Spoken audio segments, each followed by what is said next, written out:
Hello नमस्ते and जय Shri Krishna friends. Photo देख के आप लोग समझ तो गए होंगे, आज बहुत बड़ी गुड न्यूज़ आई है हमारे घर पे। तो कैसे हुआ क्या हुआ वो आप लोगों को देखने के लिए देखना पड़ेगा पूरा व्लॉग। उसके लिए सबसे पहले शुरुआत होती है दिन की शुरुआत से। नहा धो के बच्चों को स्कूल छोड़ के आ गई हूँ और नहा धो के आ गई हूँ मंदिर में। मंदिर की आज सफाई करनी है अच्छे से। तो सबसे पहले पोछा लगा लिया है नीचे के फर्श पे, क्योंकि रोज़ सुबह जब भी हर घर में ये होता है, कोई मेरे ही घर में नहीं होता है। मंदिर में पूजा पाठ से पहले हमेशा पूजा घर की क्लीनिंग होती है। तो हेयर वॉश भी आज किए थे, जैसे ही बाथरूम से सीधा ही ऊपर आ गई हूँ मैं।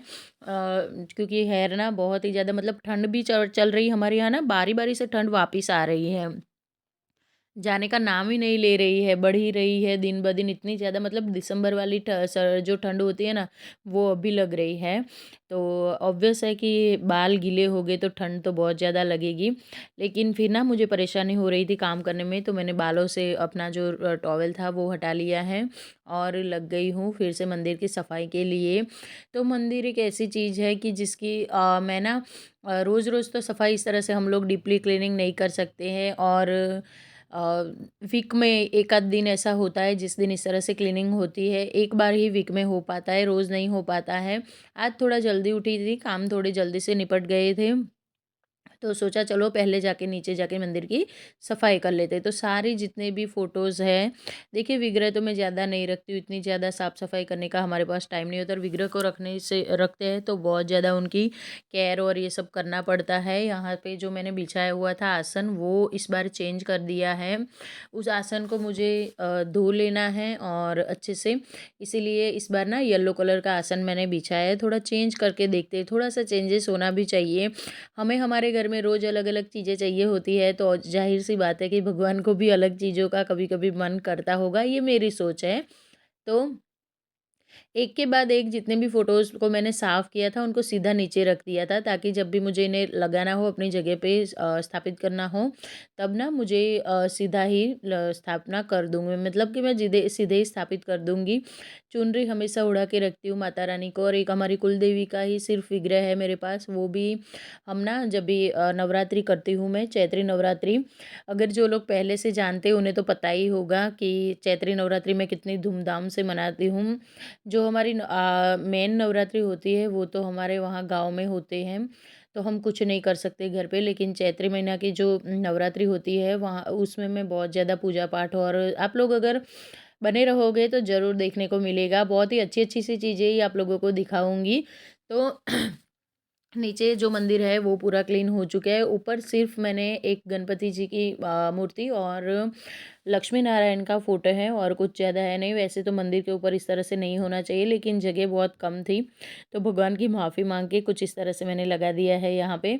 और बस उसी जगह को भी क्लीन कर लिया है। वही चुनरी जो नीचे बिछाई हुई थी उसको साफ़ करके लगा दिया, और मेरा मंदिर हो गया है बिल्कुल साफ़ सुथरा, एकदम नीट एंड क्लीन। सारी चीज़ें अपनी जगह पे आ गई हैं।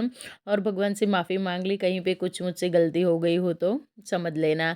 और यहाँ पे ये देखिए लड्डू गोपाल के पोशाक कितने बच्चों ने फैला के रखे हैं, क्योंकि होता ये है ना कि मैं थोड़ा-थोड़ा बच्चों से भी सेवा पूजा करवाती हूँ।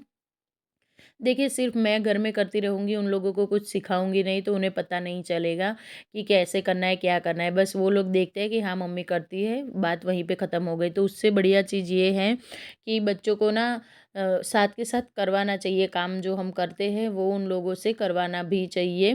तो जब ये लोग बच्चे ना सेवा करते हैं, लड्डू गोपाल को स्नान करवाते हैं, उनके कपड़े चेंज करते हैं, तो ना ये लोग ऐसे के ऐसे सब कुछ फैला देते हैं। ऐसा नहीं कि चलिए हाँ कर दीजिए। और हमें तो सुबह-सुबह जल्दी ही मची होती है, तो आज तो मैंने सोचा सारे कामों को साइड में करना है, सबसे पहले इन सभी चीज़ों को अरेंज करना है। तो मेरे पास एक ऐसा प्लास्टिक का बॉक्स पड़ा हुआ है, जिसके अंदर मैंने लड्डू गोपाल के सारे वस्त्र जो है, पोशाक है उनकी, सारी पोशाक को मैंने साइड में एक तरफ लगा दिया है। सर्दियों की पोशाक जो है एक अलग बॉक्स में है, और थोड़ा-सा अरेंज कर लिया है। तो बहुत सारी ड्रेसेस ना एक छोटे से बॉक्स में आ गई, मानो ऐसा लगेगा ही नहीं यहाँ पे कितनी सारी चीज़ें फैली हुई थी।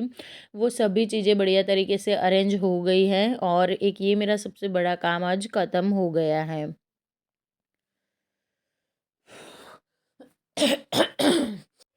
और आज ससुराल भी जाना है, गाड़ी लेने के लिए भी सब लोग आ रहे हैं गाँव से, यहीं पे ही लेनी है।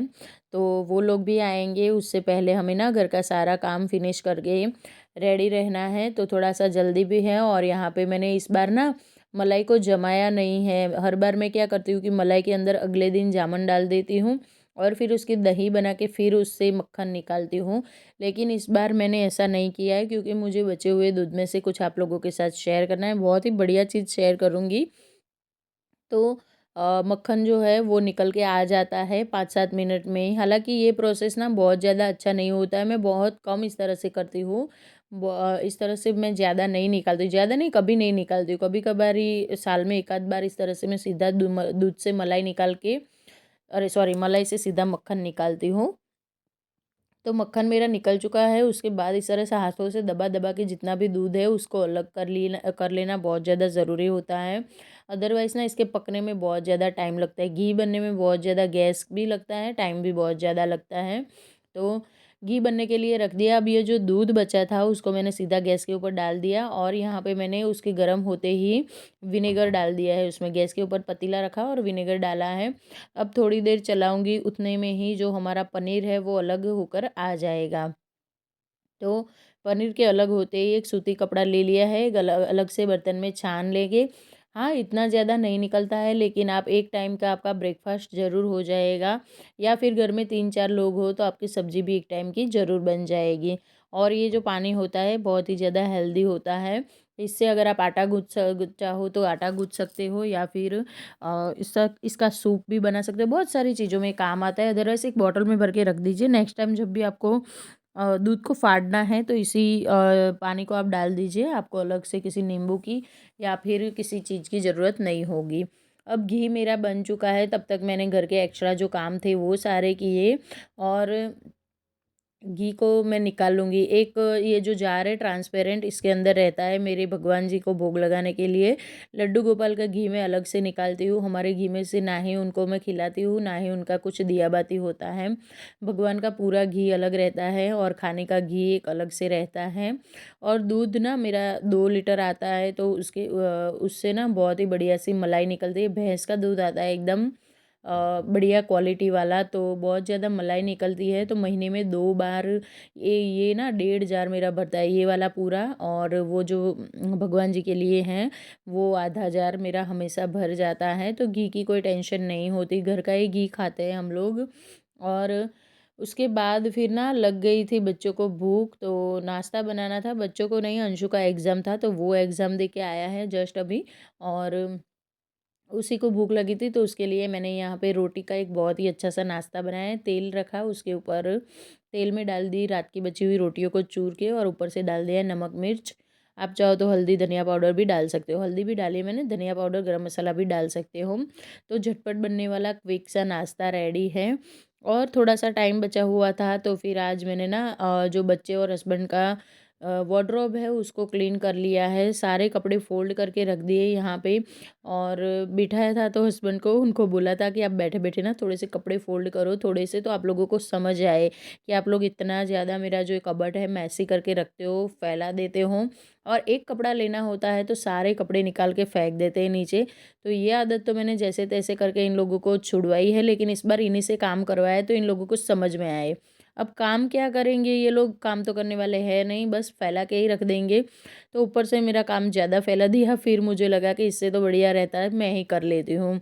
बच्चे अपने कमरे में बहुत कम जाते हैं, अपना वार्डरोब भी बहुत कम यूज़ करते हैं, तो फिर मैंने हस्बैंड के कपड़े पीछे की ओर रख दिए हैं और बच्चों के आगे रखे हैं, क्योंकि हस्बैंड तो इतना ज़्यादा नहीं फैलाते लेकिन बच्चे ना बहुत ज़्यादा मैस मचाते हैं। तो उनके स्कूल के यूनिफ़ॉर्म और थोड़े से ही कपड़े नीचे रखे, बाकी के तो मैं उनके कबर्ड में रख के आ गई हूँ। स्ट्रिक्टली बोला तो है लेकिन देखते हैं कितने दिन तक ये सब कुछ चलता है। कोई नहीं, चलिए, घर है, घर एक दिन साफ़ करने से तो आपका लाइफ़ टाइम साफ़ रहने वाला है नहीं। चीज़ों को रोज़ समेटनी पड़ेगी, रोज़ साफ़-सुथरा करनी पड़ेगी, तब जाके हमारा घर साफ़-सुथरा रहता है। हाँ, इसका मतलब ये नहीं है कि पूरा सफाई का कीड़ा ही बना लीजिए। चलिए, सारा काम हो गया है, सब लोग आ गए हैं जहाँ पे हमें गाड़ी लेनी है, जहाँ से, और ये है मेरे देवर की बेटी, मेरी तो कोई बेटी है नहीं। तो हमारे घर में ये एक ही बेटी है और जितने भी शुभ काम होते हैं, हमारे यहाँ पे बेटियों के हाथों से ही होते हैं। और ये एक नया ट्रेंड चल रहा है आजकल कि बेटियों के ना पैर लगवाने हैं कार के ऊपर जब भी आप ले रहे हो। तो हमने भी ट्रेंड को फॉलो करते हुए ये चीज़ कर ली है। अब ये कितना सही है कितना गलत है ये तो पता नहीं है, लेकिन हाँ लक्ष्मी है, घर की लक्ष्मी तो बेटियाँ ही होती हैं। ये है मेरी ननद की बेटी, ये भी एक ही है। उनके घर में भी बिल्कुल ऐसा ही एज़ इट इज़ ये एक ही लड़की है, और मेरे घर में भी ऐसा है कि हमारे दोनों भाइयों के बीच में एक ही बेटी है। तो दोनों बेटियों से पूजा पाठ करवा लिया है, जो भी करने थे कुमकुम से वो सब कुछ। बच्चियां भी खुश और हम भी खुश, और बहुत ही बड़ा खुशी का मौका है। वैसे दोनों भाइयों का सब कुछ एक ही है, अभी तो ससुर जी की चलती है घर में, किसी और की कुछ नहीं चलती है, लेकिन फिर भी वो लोग कोई नहीं आए हुए हैं, सिर्फ गांव से बच्चे आए हैं, चाचा ससुर के बेटे, देवर मेरे, देवरानी, उनके बच्चे, ननद तो है नहीं, उनके बच्चे और ननद के हस्बैंड, ये सब लोग आए हुए हैं। और ये है हमारी गाड़ी। तो बस उसके बाद नंबर आ जाता है हम दोनों देवरानी जेठानी का। तो दोनों को ही बिल्कुल इसी तरह से ना कुमकुम स्वास्तिक करना होता है, किसी को बुरा नहीं लगना चाहिए और कोई रह भी नहीं जाना चाहिए। जो लोग जॉइंट फैमिली में रहते हैं उन्हें पता होगा, और मैं बाहर रहती हूँ और मेरे हस्बैंड बड़े हैं इसलिए साड़ी नहीं पहनी है। अब घर जाके साड़ी पहन के फिर जाना है ससुराल, क्योंकि घूंघट लेना हमारे यहाँ पे बहुत ज़्यादा कंपलसरी है। तो फ्रेंड्स, ये थी हमारी आज की खुशखबरी, और ये कार रहेगी गाँव में। તને કંઈ ખબર પડે છે કે મમ્મી વોઇસ ઓવર કરે છે તો હું ઘૂસી ના જાઉં? પેલા બાથરૂમમાં જા, મારે એક देवर और ससुर जी के पास, और हमारे पास हमारी गाड़ी रहेगी जो पहले से ही है वो। और बस यहाँ पे इस तरह से कुछ पूजा पाठ और ये सब चीज़ें हो चुकी है। अब गाड़ी जाएगी घर पे, हम लोग सब जाएंगे घर, और सबका मुंह वूह मीठा करवा लिया है। सब कुछ सामान मैं अपने घर से लेकर आई थी, ये थाल वाली, तो ये सब मैं लेकर जाऊंगी। और ना सबसे पहले एक और चीज़ की, ये कार आज से हमारे पास रहने वाली है यहीं पे। पहले क्या होता था कि जब भी ज़रूरत होती थी तब गाड़ी हमारे घर आती थी, लेकिन अब ये परमानेंट हमारे पास रहने वाली है। तो मैंने बोला इसको भी बुरा ना लग जाए कि मैं पुरानी हूँ तो कोई मुझे नहीं देख रहा है, इसका भी मैंने कुछ कुमकुम तिलक कर लिया है। और फ्रेंड्स, मिलती हूँ नेक्स्ट व्लॉग में, तब तक के लिए राधे राधे।